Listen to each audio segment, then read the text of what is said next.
अगर आपका जिस्म पानी रोक रहा है, तो सिर्फ डाइट काफ़ी नहीं होती, ये घरेलू नुस्खे असल फ़र्क लाएँगे। सबसे पहले बात करते हैं कि सुबह खाली पेट आपने 1 गिलास नीम गर्म पानी में 1 चुटकी नमक और आधा नींबू का रस निचोड़ना है।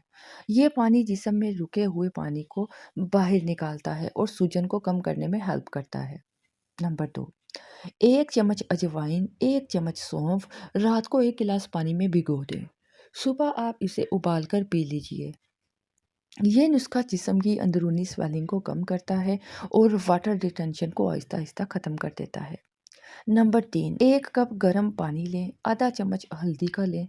हल्दी जिस्म की इन्फ्लेमेशन को कम करती है, जिसकी वजह से पानी जिस्म में रुक जाता है। नंबर 4, अपनी खुराक में पोटेशियम वाली ग़िज़ाओं का इस्तेमाल करें। केला, नारियल पानी, पालक। ये जो पोटेशियम है ना, जिस्म से इज़ाफ़ी पानी को निकालने में हेल्प करता है और स्वेलिंग को कम करता है।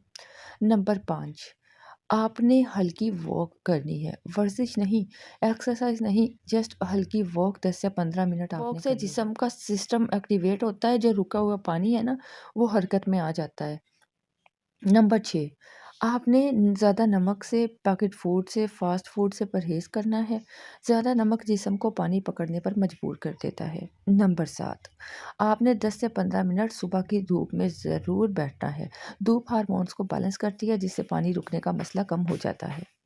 जिस्म में पानी का रुकना मोटापा नहीं, ये एक सिग्नल है कि जिस्म का बैलेंस ख़राब हो चुका है।